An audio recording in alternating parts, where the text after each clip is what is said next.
All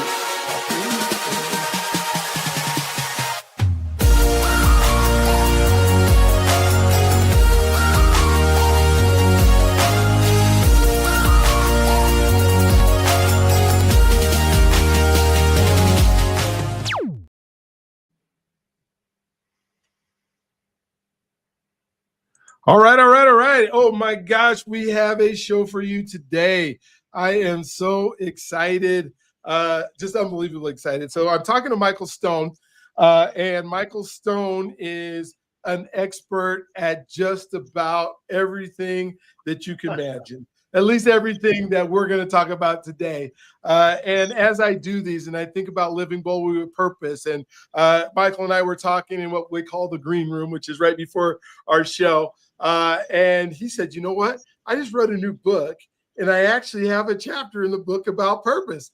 And so we're going to have so much fun talking about it and the different things that he's done in his life. And I'm going to let him tell his story. And, we just have, how, no matter what, and I will tell you guys this, I have yet to find a conversation with an individual on this planet that I can't find connection with.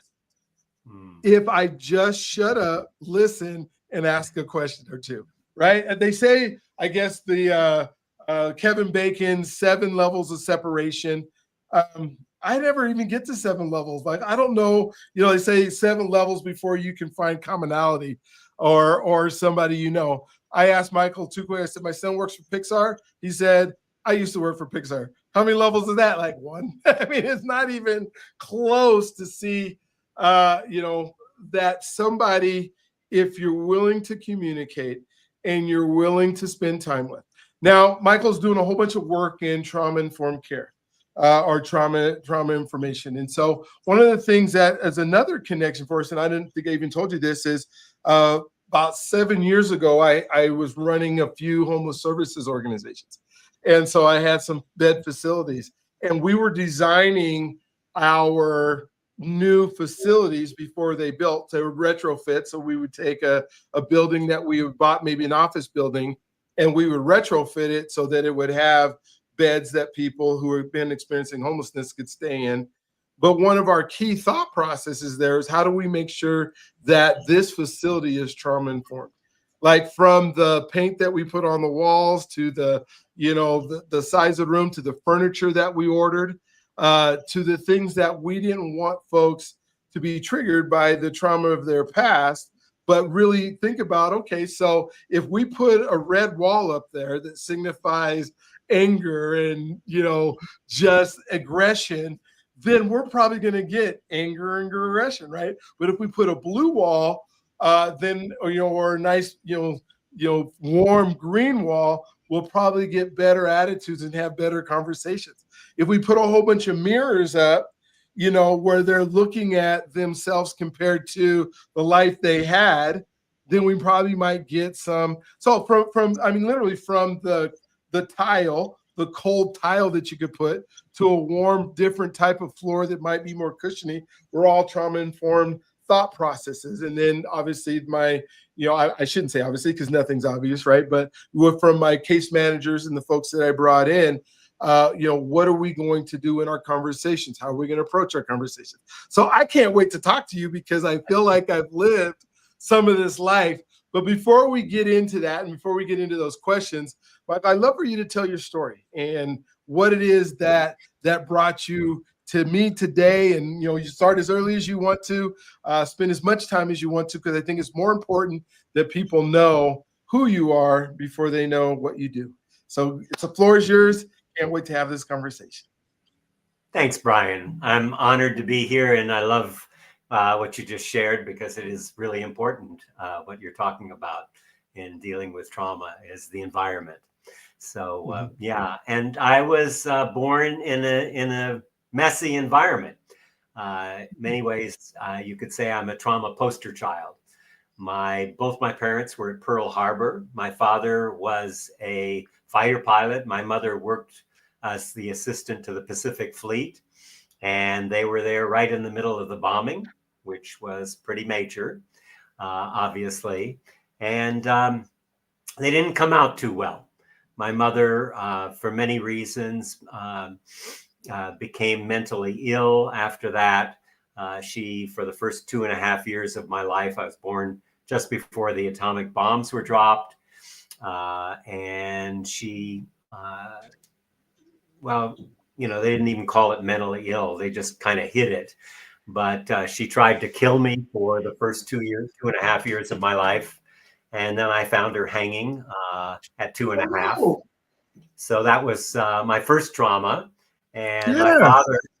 my father, who was quite absent and really in his grief was not available. So I had several pretty bad stepmothers, sexual abuse, and many other kinds of abuse, mostly absence. So that was the start. Then my second stepmother, her maiden name was Severe. How's that for picking a good name for a Oh gosh. right? Oh, Severe. oh my gosh. Yes. So I dealt with that all the way past my father's death. In fact, she ended up, a final blow was cutting me out of a very large will of my Oh father. gosh. So at 7, I found my dog hanging, my second hanging. I lost a number of childhood friends, one of whom, who I believe was killed by his parents. And then the real shocker was at 32, my wife was raped and murdered in Carmel, California, and I was a Oh my, suspect for 42 years. So that's just the highlights I'm giving you a oh little my bit. gosh, Michael. No, So, this has happened to so when one I say I'm a individual. trauma poster child, I'm not kidding. But also, through that whole thing, it motivated me, Uh-huh. first I got into a lot of trouble, drugs, stealing cars, and wild days in my youth, lots of drugs. But in about 1972, I did some programs and I realized, oh my God, you mean I'm responsible for my own life? And that Hmm. became a lifelong process of healing and teaching and working with other people. So I've been working, I was an organizational development consultant working for 35 years. I'm on the faculty of the Shift Network. I teach a number of different things. I was on the Shift Network, the head of I started the Shamanic Wisdom Summit. So I got to interview and go all over the world interviewing shamans from around the world. And just, I've been in healing professions most of my life. About 10 years ago, I had a teacher who just made this simple sentence, said, we're swimming in a sea of trauma. And I went, oh my God, that's the linchpin for every issue we have, whether it's war or racism, enslavement, climate change, you name it. At the back of that is trauma. And trauma is very misunderstood. It's perhaps the most misdiagnosed, misunderstood source of suffering on the planet. And so I began to really explore at a very deep level and found that most of what people are doing to heal trauma doesn't work. That's the first thing. You cannot heal trauma with cognitive behavioral therapy, psychotherapy. It's really because, so I'll just say a little bit about trauma. So trauma is not the thing that happened to us. It's what happened in us when the thing happened. That's very different. If it was the thing that happened, we would never be able to heal from it. So what happens in a traumatic moment is there's the nervous system, first of all, has been evolving for hundreds of thousands of years. So the nervous system in an overwhelming situation fragments a part of ourselves and shuts. Sorry, I've had a real long day, so if I'm slurring my words, I'm not drunk or something. I'm just tired. But anyway, trauma again isn't the thing that happened. So we have access to it, and the nervous system has been evolving literally for hundreds of thousands of years to, in an overwhelming situation, fragment a part of our essence and push it down. What does it do? It ends up as tension or numbness in the body. That's a simplistic way of looking at it. So trauma itself is basically unfinished past. I call it aftertime. It's like, you know, you have an argument with your wife or your husband or something, and I can't believe she said that or he said that, and you're mad, you know, all night, and you're sleeping on the other side of the bed, and then the next morning you're still upset. I can't believe she said that to me. And 5 days later, 5 years later, 10 years later, you're still carrying that. And it lives in the body as tension or numbness. And that's like your refrigerator, you know, your refrigerator keeps things cold by being plugged in. Well, when you're having tension and numbness, it's actually not tension or numbness. It's tensing and numbing. And that takes an amazing amount of energy, which leads to anxiety and stress. And 60 to 90% of all of our illnesses are stress related. And so in order to be able to integrate, healing is integration. Integration means I was able to feel the thing that happened. I don't need to have the story, because some of it's implicit, you know, like you said, in utero, the first 2.5 years, what you have is implicit memory. And if someone was evolving as a child, if they weren't felt, seen, heard, held, and protected, then they didn't have someone co-regulating with them. So they didn't learn to self-regulate. And self-regulate means I'm able to handle my anger. I'm able to, you know, organize. I'm able to pay my bills. I'm able to have conversations and, like you said, connections with people.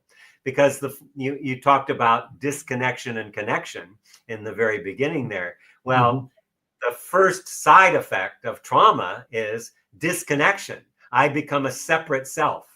So that's one way of looking at myself, as a separate identity. So I'm over here and Brian's over here and we're talking together, and it looks like, oh, he's way over in Colorado and I'm here in California. And yeah, that's one way. But actually, there's a much more real way that we know each other and connect with each other. Because I feel you in my nervous system, and you feel me in your nervous system. And my capacity to know you is my capacity to feel you, physically, emotionally, mentally feel you. And so if I'm traumatized and I'm numb, or I'm so tense that I can't do that, then I can't actually feel you, because I can only feel you to the extent of my ability to feel myself, my capacity. Okay. Does this make sense? So the first side effect is that I can't ever really feel you. I can talk to you, I can project on you, I can, you know, listen to you and have an intelligent conversation, but I can't really know you. And the other part of it is when I have carried trauma, and by the way, we are all trauma. If you think you're not you are traumatized, you are. If you're not individually traumatized, you're traumatized familial, you're traumatized ancestral, you're traumatized collective, historic, geographic, immigration, you name it. And we carry all that in our body. Our body is like the Library of Alexandria. It has everything that ever happened is in your body. And so the first part of healing is to actually recognize I have a body and I can sense feeling. I can know what's in my body. Most of us are numb. We're in our heads. We need to learn how to be in our body. But if you've got a lot of trauma, that's not so comfortable, because then when I start to feel my body, all that pain comes up and I go, no, no, no, I don't want to feel that.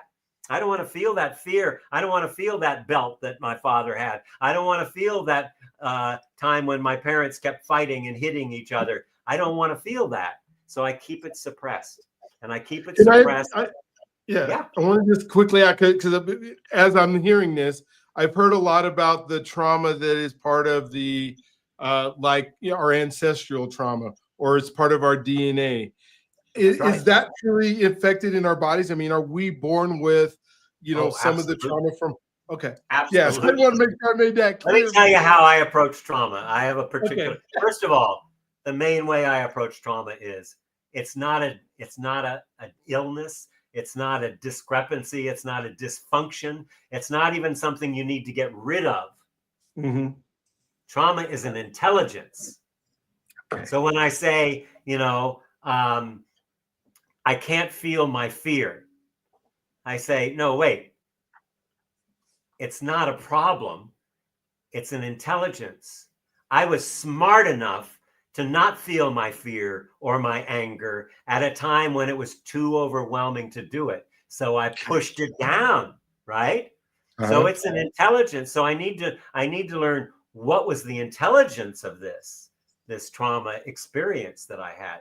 That's how I begin to integrate, and I feel it in my body. So I allow the pain to come up, and instead of turning away from it, I turn towards it in a titrated way. Titration is, in chemistry, they have like a beaker of base and acid, and they pour a little bit in. It doesn't blow up, so they pour a little more in. It doesn't blow up. Well, that's how you do trauma work.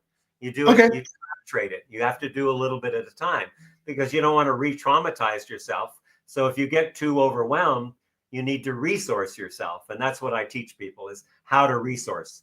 And I do trauma circles. I do a lot of them. I do them online and I do them in person. A trauma circle, I get together with 12 to 15 people. And because we were wounded in relationship, and it makes sense that we are best healed in relationship. Okay. And someone says, I just feel unlovable. And 5 people go, yeah, I do too. I feel unwanted. I feel like I'm not good enough. Whatever those things are. The second, after the sense of separation of trauma, the second thing that comes up is a sense of scarcity. Not enough. Not enough money, not enough time, not enough good people. And that keeps us more separate. And then we have a break in space-time. What I mean by that is we keep putting our past into what we call our future and living into the past, right? Because trauma is unintegrated past. So I like to say integrated past is presence. It no longer has an effect on me. I don't have a lot of effect around my mother's suicide, my father's absence. Once in a while I have a thought about it, things come up, but it just moves through me. So life isn't happening to me. Life is moving through me. That's a very different thing than life is happening to me. So, yeah. So let's see, where was I going with this? I'm very passionate. You can probably tell. Oh, I can tell. So trauma circles. Trauma circles are so that I can be witnessed. So when I wasn't felt, seen, heard, held, and protected, with a loving mother or father looking in my eyes and saying, you exist, you're okay, you're beautiful, you're powerful, or instead of you're a worthless piece of whatever, which many people I work with have had that kind of experience. So when I'm in a situation where I can touch into those things and be seen by other people, then naturally I integrate. Integration means that the experience now is just history. Yeah. Integrated trauma is just history. Or you could say integrated trauma is presence. Because I'm not hooked out of the present. I'm present an unintegrated trauma is destiny. Unintegrated trauma is destiny. I'm going to live out, they call it repetition compulsion. I'm going to live that out over and over and over again. Why? Because my body wants to heal. My psyche, my nervous system wants to heal. We're designed to heal. So if I get a cut in my finger, and I leave it alone, what happens? It eventually gets infected. It heals, right? It scabs and it heals. Might have a scar, but it heals. Well, the nervous system is the same way. So it's always trying. So, I do a lot of work in relationship. I teach about relational intimacy. That's one of my big courses.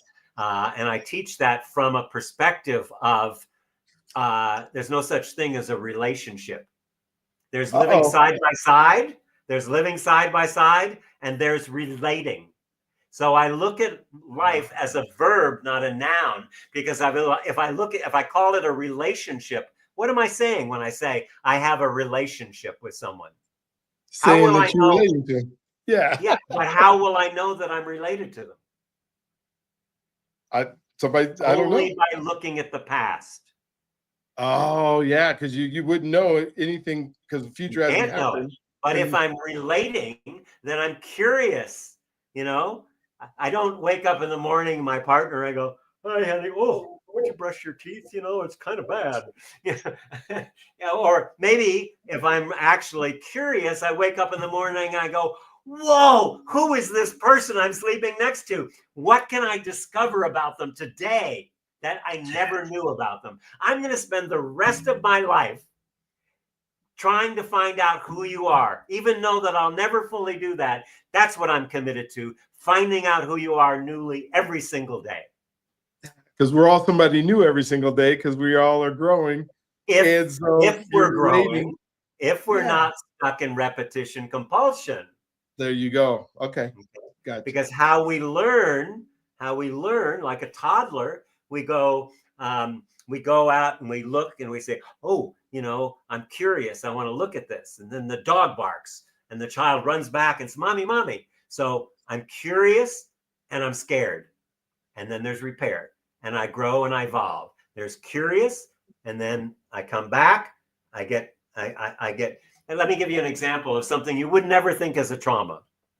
So take that same thing. A toddler crawls the dog towards the dog and the dog barks and the child comes running back. "Daddy, daddy, daddy, I'm scared. I'm scared." And daddy says, "Don't be scared. There's nothing to be scared about." That's a trauma. Why is that a trauma, Brian? Yeah, because it's not true for one thing. Because there is something to be. Fear is okay. It's just learning. That's right. That's right. But he answered an emotional question with a cognitive answer. Ah. There was a disconnect, right? Yeah. Now, you do the same thing, and gender works either way, but the child comes back and the dog barks, "Mommy, mommy, I'm scared, I'm scared." And mommy says, "Oh, sweetheart, come here, sit on my lap. You know what? I get scared sometime too, and it's okay to be scared." Then the baby goes, "Oh," and goes and plays with the dog, right? Mm-hmm. Because So we've met with emotion, yes. Yeah. You see what I'm saying? So again, it comes back to I need to be in my body. When we go back to relationships, I'm talking about relationships. I say, I'm relating. I'm constantly new. I'm present. I'm bringing myself in and I'm expanding my capacity, because literally what happens when I integrate trauma is my nervous system expands. I have more space. Mm-hmm. My cup is bigger. I can hold more life. That's called evolution, right? Yeah. When I break a habit, which is a structure, a crystallized structure in my body, some of them we really need. I need habits to walk. I need, of course, yeah. I need a lot of habits, but I have also habits that aren't so good. Mm-hmm. When I actually meet that habit and I stop that habit in some way, I've made an evolutionary jump in not only myself, but I heal my ancestors backwards and I heal my children forwards and I heal the collective in that area of stress that the collective is carrying. So the collective is always informing and teaching me. Look at right now, the state of the world right now. It's insane, particularly the US, right? So all of that is feeding me. I get anxious, I'm stressed, I'm overwhelmed. I'm shutting down parts of myself in order to just get by every day. But I also have the capacity, by doing my inner work, what Jung called the shadow work, the parts that I don't want to accept about myself, the parts that I don't want to acknowledge that, I have, or I certainly don't want anybody to see those parts, right? That's my shadow. That's why I work in circles. Your shadow comes out and it gets exposed and you no longer have to hide it. And you have, again, a bigger cup, more capacity to hold life. Yeah. Well, so much more emotion and hold back, and the feeling of those harmful emotions like shame when you're hiding it, and because you're always worried that somebody's going to find out. And if they do, you're thinking already how you're going to feel when somebody finds out, and you're From the living that past. out from the past, as if that's really gonna happen, and it never does. And then in your circle group, then you get that out there. Well, the possibility of somebody secretly finding out is gone because you've already told everybody. You don't have to hide it anymore. You don't have to hide anymore. So, which is huge. One of the things that I'd love to ask you about, since we're talking about this, and I'll try to use the word relation now instead of relationship, because I am so into, Relating.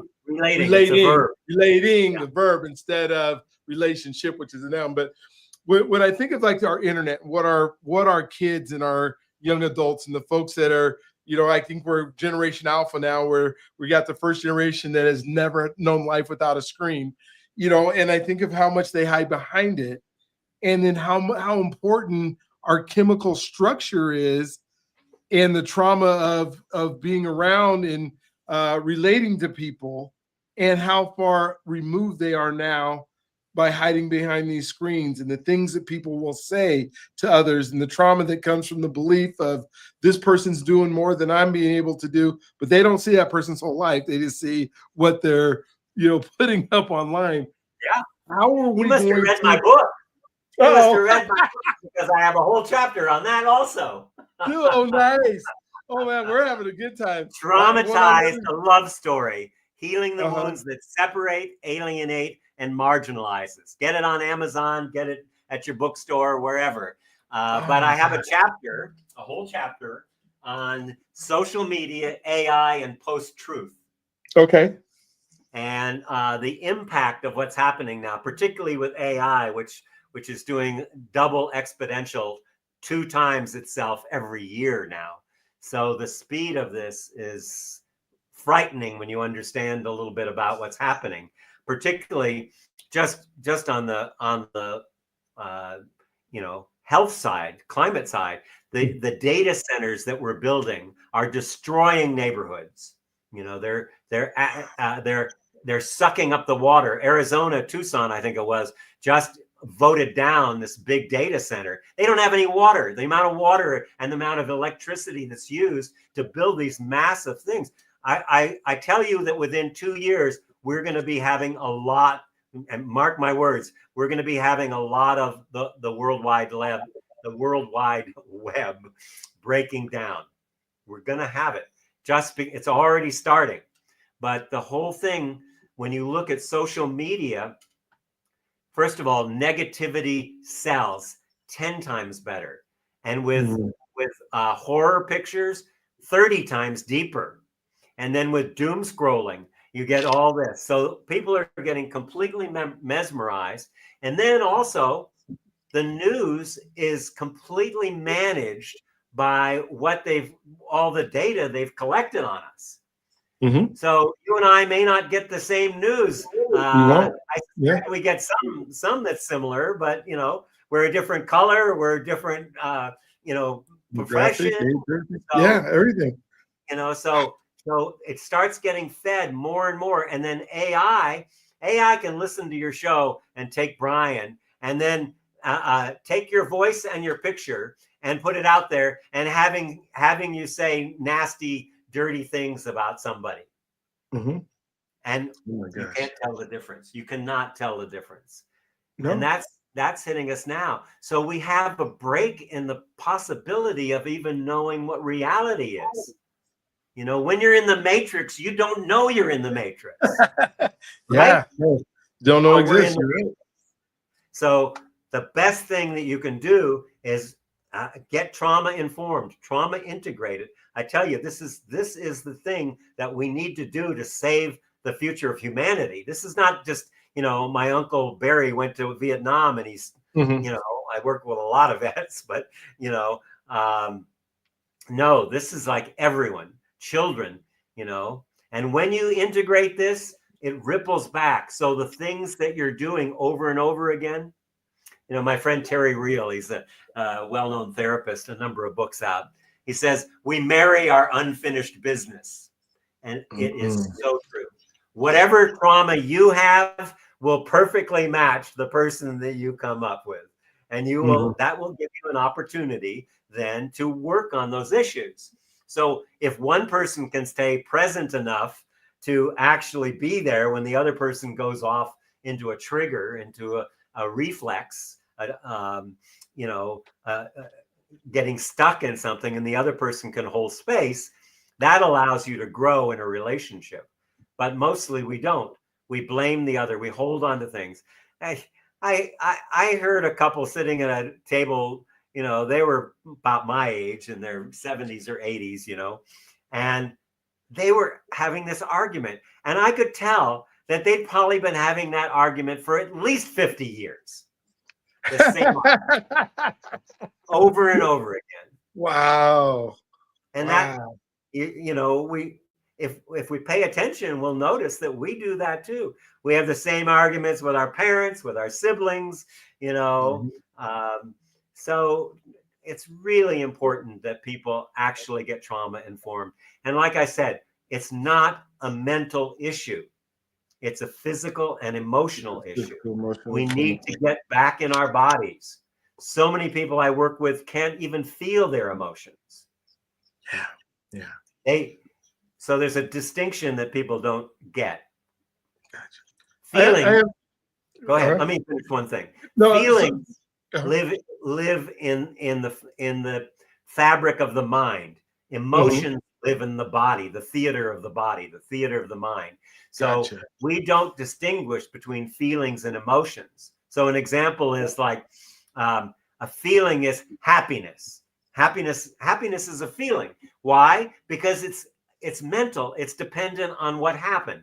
I got the job. I got rid of the wife. I won the lottery. I did this, right? I have all of these things. But the counterpart to that, and they do work together, but the counterpart of that is joy. Joy is just an upwelling. I'm walking through the forest and I see the sunlight on the top of the trees and I just, wow, that's amazing. There's no reason for it. I'm just like alive. And every emotion, Brian, every emotion, there's no such thing as a bad emotion. Every emotion is a teacher. And the ones we call bad, shame or anger or grief or fear, whatever we call the negative ones, no, those are the best teachers. Those are the ones we want to turn towards. And those ones, if we allow to be taught by them, right? That's when they get a hold of us when we don't, right? Oh, yeah. Yeah, mostly it's just a reaction. So there's always, between the stimulus and the response, there's always a choice. And you know where I learned this from? From what's his name? Who was in Auschwitz? I got a blank on his name right now. But anyway, 3 years in Auschwitz, and he made it out. The last of the human freedoms is the freedom to choose our attitude under any given circumstance. The last of our given freedoms is the freedom to choose our attitude under any given circumstance. This guy was in Auschwitz for 3 years. Yeah. I know exactly who you're talking about. I can't think of his name either. Yeah. But it'll come to me. It'll come to you. We'll see who it comes to first. The question I have is I got 3 eyes in here, but how do you identify the trauma and then integrate it and then inform either yourself or others about it so that it now goes through you, like you said, instead of stops and repeats? How do we identify those things? Man, those great questions. So anytime I'm triggered, I'm reactive. Somebody drives by me and gives me the finger, and I step on the gas and I'm angry and I take it to work. That's revealing a trauma. Somebody, there's so many ways. I may feel really defensive, or I may have an overwhelming fear come up. All of those are unfinished past, which is all we're talking about. We're talking about past that has been perhaps passed down for many generations. Those are called legacy burdens, intergenerational trauma that we carry. Let's say, my grandfather killed somebody in the war and it turned out they were an innocent victim. And he carried this deep shame and guilt, and that his son picked it up. And then the son of that picked it up. And until that gets felt, that deep shame that they're carrying, you look at the wars that are going on now. There's 32 wars on the planet, right? Is there really that many right now? Oh my gosh. There's 32 wars. We mostly pay attention to the white ones, unfortunately, but there are a lot of wars going on. And so those are all trauma-based.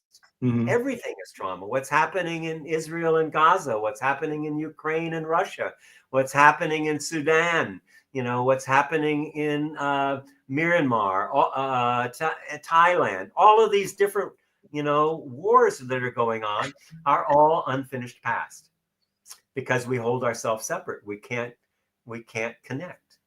So we need to learn to be able to take another view, what my friend calls the balcony view or the third side.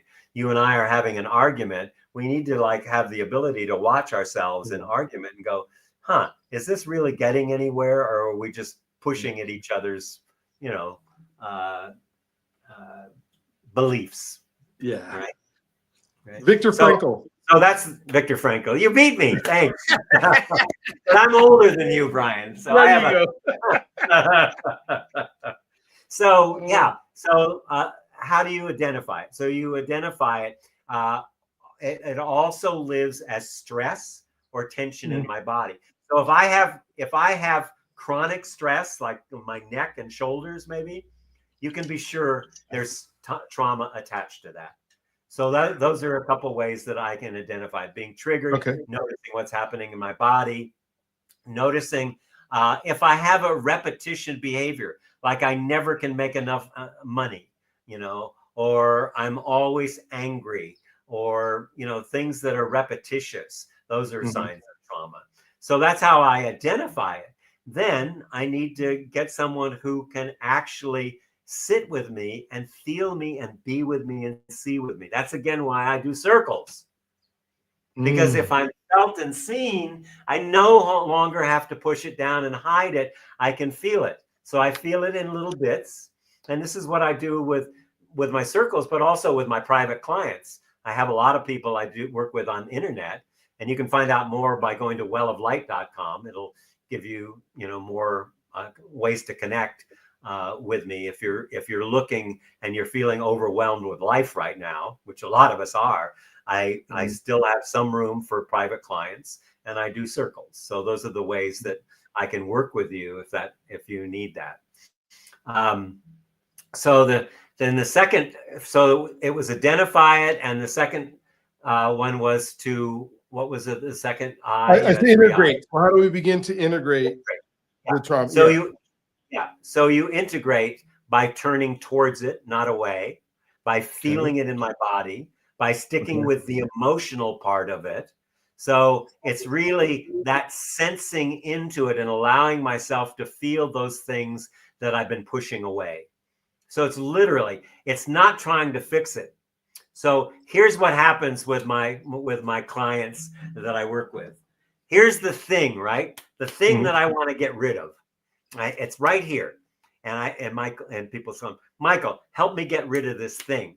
I said, no, you don't want to get rid of that thing, because I want to get to the other side of my fear, the other side of my anger, to the other side of my grief. And I want to get rid of this. But I've already pushed this down. I've already dissociated and pushed this away at a younger age. So here I am. I'm pushing away a part that I've already denied and pushed away earlier. But no. So I'm trying to get over that, but it's not that. I need to get to know this part of me. I need to turn toward it. I need to embrace it. I need to learn how to hold that anger, that fear, whatever it is. And so that's why we need a safe space where people can feel their body and feel their emotions. And it's really the key to it. It's not trying to fix something. It's not getting rid of anything. It's simply expanding your capacity for presence, for recognizing. Part of the work I do is meditation. I work with people to learn how to do a type of trauma meditation. fact, when people buy my book, you can sign up for my free Tuesday morning class.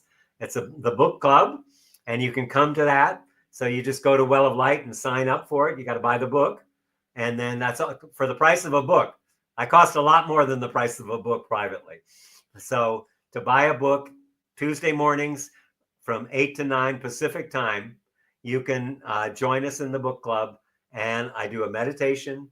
I'll do a teaching from the book. And then I'll also do some process work. I record the first part, but I don't record the process part, because It's private. for safety.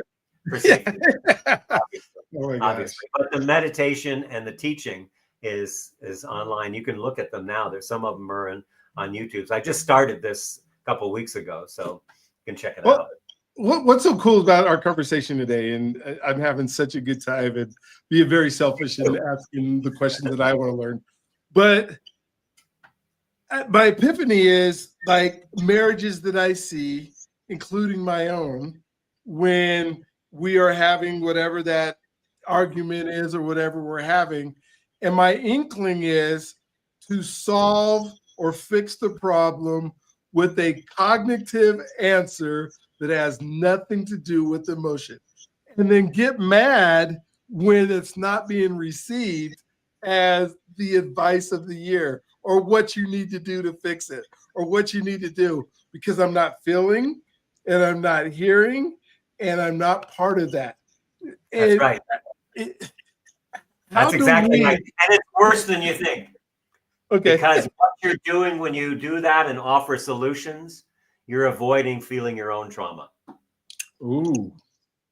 Wow. So if you know that, and then you're in that kind of argument, then you recognize, you say, sweetheart, I just realized I'm trying to fix you again. And I learned from Michael Stone that when I'm trying to fix you, I'm trying to bypass my own pain and my own trauma. Yeah, because I don't want to deal with it. Exactly. What I'm hearing, right? Oh my gosh. Yeah. Oh my goch. Yeah, I mean, it's just that. Yeah, if you guys watch this over and over again, you might be able to fix your marriage without having to spend time with a whole bunch of people, you know. But I see that in just how others even react to folks that come in for help or come in for coaching or come in for things where it's always, hey, this is what is affecting me right now because of, and I need to integrate it and I need to, make it so it's not part of my repetitiveness, but all you're doing is telling me all these steps that I can do, in a cognitive way. And integrating is not a doing. There's no doing in integrating. Okay. It's a feeling. I feel my tension. I feel the part of my body that's hard. I feel the place where I'm numb. I feel the emotions as they come up, right? And so it's not a doing. It's literally, this is what the mystics have always been saying. You turn towards it. Read Rumi, The Guest House. I don't know if you know the poem "The Guest House" by Rumi, but he says, invite it all in. Invite the sorrows in, the anger in. Invite them in. They may tear your house apart, but they may show you something that you were needing to learn. So invite it all in. That's scary though. It's scary to invite it all in, right? Because that's why I do circles. I started this a number of years ago. I'm trying to teach other people how to do circles, and it's that's where the healing is. We got to get connected, Brian. We are in big trouble on a global basis because we're disconnected. We're disconnected because we're traumatized. Bottom line. We want to control our daily, from the time we get up to the day we go. The fourth side effect. So I told you, the first one is a sense of separate self. The second one is that I'm a sense of scarcity. The third one is a break in space time. I'm putting my past in my future. And the fourth one is I need to be in control. I need to manage everything. So if you're needing to always be in control and manage, I promise you, you are traumatized. And here's something important though. Okay. Those early traumas. So we have a trauma that happens, an overwhelming, we get yelled at, or we see our parents fighting, and then we try to be a referee. And when we see our parents fighting, and especially if it's abusive, and we see that happening, we say, as a little person, a small person, we say, something's wrong. But we never say something's wrong with my parents. We say something's wrong with me because I can't fix this. That's important. And then we carry that for the rest of our life. And we create a strategy. So we have the trauma that happens, we have the something's wrong, and we have the adaptation to it.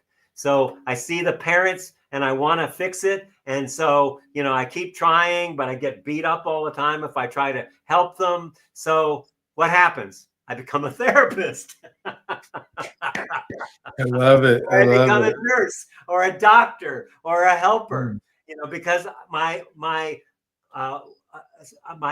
adaptive self, I have an adaptive self to protect myself. So the overwhelm comes, the tension in the body, all that comes, but then I have to adapt. So I become the smart one, the pretty one, the helper, the, you know, and that becomes my profession. Wow. And look at that. What does that mean? Look at how many traumatized doctors and nurses we have. Oh my gosh. Because I got to heal everybody else so I don't have to deal with. Exactly. Exactly. It was my adaptation to my trauma. And so my strength is also part of my weakness. Wow. Are there levels of trauma? I mean, you know, I don't know why this came into my head, but I think, you know, when in the Bible we talk about levels of sin and God said all sin is sin. Is trauma all trauma, or is there definite? Yeah, there's complex trauma that is, you know, over and over again. There's trauma that is a one incident, like my parents being at Pearl Harbor. You know, there's many different types. It's not so much levels as types and depths of trauma. Much of the trauma, you know, our early adaptation. There's a thing called adaptation styles, developmental adaptation styles, and there's basically 4 different types. I won't get into them, but it has to do with, you know, half the world has a fairly decent, but they also are carrying other trauma, you know, in terms of childhood. But in childhood development, there's avoidant, because no one was there to see me. So I'm not going to get hurt again. I'm going to avoid pain. I'm going to avoid, you know. And then there's ones when, you know, mom was there sometimes and really there, and sometimes not. So that's ambivalent. So now I have a hard time with relationships. Like I get clingy and then I push away, and I get clingy and I push away, you know. And then there's mine, which is chaotic and word chaotic and disruptive. You know, it's just all over the place because I had so many different kinds of trauma. Different bombardment of it. Yeah. Oh my gosh. So that's another kind. That's the toughest to work with, but you know, that's what I've spent my life working on, and I still work on it. Can all trauma be integrated, or is there just some trauma that's too big, too much? I believe that all trauma, but I also believe that there's no end to the trauma there is to integrate. Gotcha. Yeah. So if you always work on it for your whole life. I'm doing my shadow work, and I have to give up the myth of someday. Okay. That's another issue I have with people. You know, there are several issues that are repetitive. One of them is someday. If I do this, I'm going to get here. I'm going to get to this place. No, give up someday. There's no someday. There's now. And the only place the future happens is in presence. Future happens in the present. Yeah. Oh my gosh. The conditions for future, for evolution, happen now in the present by my fully being here, by my fully being available. Oh So, my gosh, sorry, I that's just so got funny. distracted a little bit. We're talking about someday. Yeah, someday. So, yeah, give it up. Give it Yeah, up. it's Something so else. funny you said that because I said I just did a video where I was, I think I was just telling folks to stop, on procrastination, and I said, here's the deal: someday is not a day on your calendar, so stop trying to put it there. The here is now and do it now. Just what you were saying is we spend all this time someday, and no, the present is. Well, the killer about the present is as soon as it's the present, it's the then, because we can't hold the present. Because as soon as I say the word, it's now then. So all we can do is work on who we can become instead of worrying about who we've been. But the who we've been is so important to get through and understand what's happened to us, right? Right.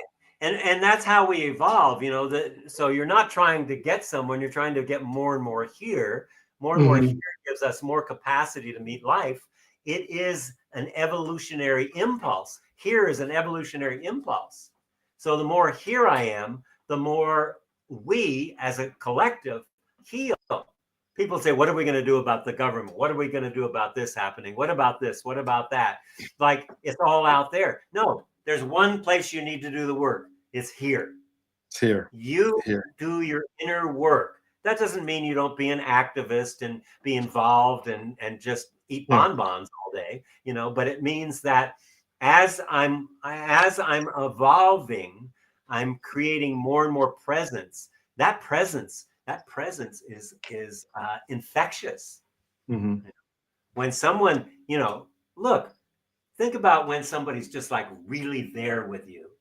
Yeah. Like, we're here, we're together, but when you're really with somebody, it expands us. That's Yeah.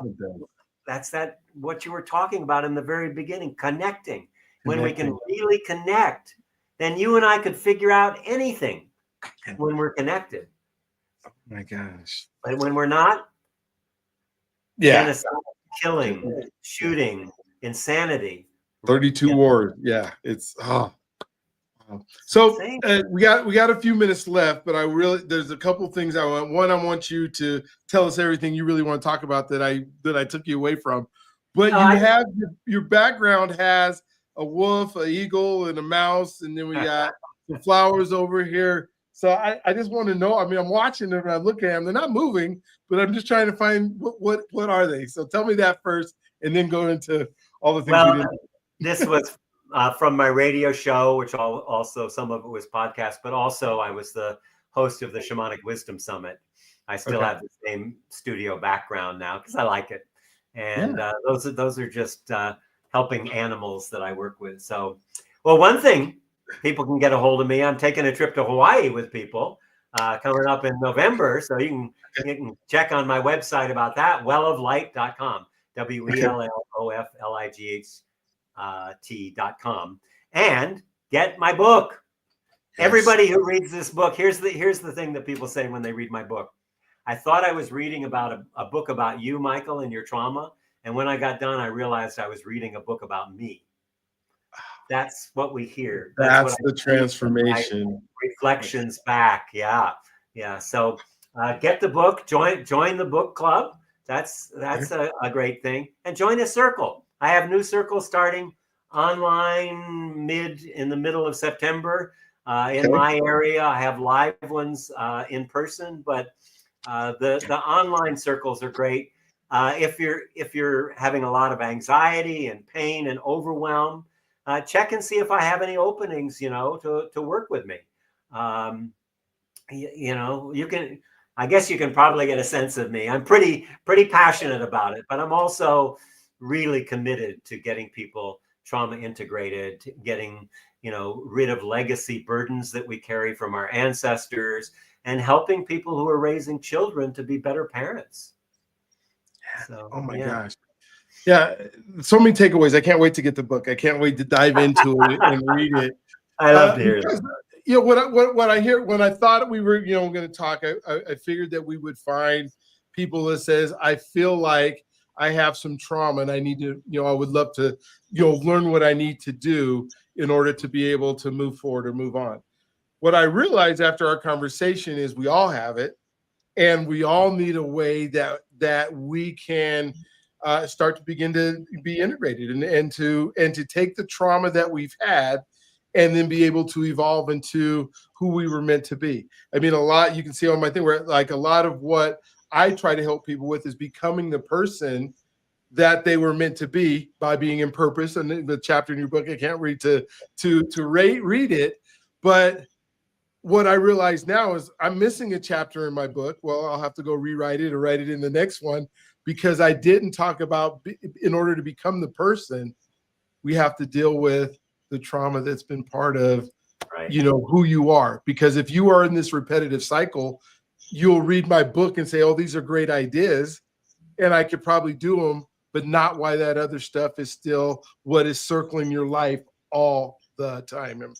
Right? And remember this, it's really important. We heal in relationships, being related, relating to another.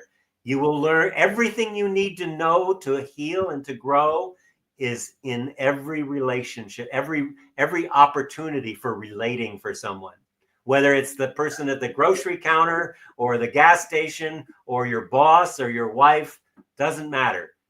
Being in the movement of relating, because what are we? What is a human being? A human being is movement. That's what we are. Movement meets movement. So I'm always looking at how much space I have to hold life. What's the movement, the information, the data that's happening in me? And how can I feel myself feeling you, feeling me in the space between us? Oh my gosh. So good. Oh my gosh. So hey, we are just, I mean, at the time, he's been running all day. And you can imagine the energy that he just spent with us and what he gave us. If he's been doing that all day, he's going to sleep for like a week. So, but I know that's what you do every day. Energy from doing this, Brian. This energizes you saved me. I was exhausted actually, and when I came on here, you lit me up. It's good. So good. So if you're looking for, I mean, go ahead and hit subscribe and hit notifications and all that. What I truly want you to do is I want you to go get his book. I want you to understand this. We started a community called Becoming the Person Universe. You'll hear a lot more about it as we do stuff. I'm going to have Michael come back, and there's no way he's not going to talk and do some seminars and do some things with us that are going to be able to help you change your life. Michael, it has been a pleasure. I look forward to that, honor.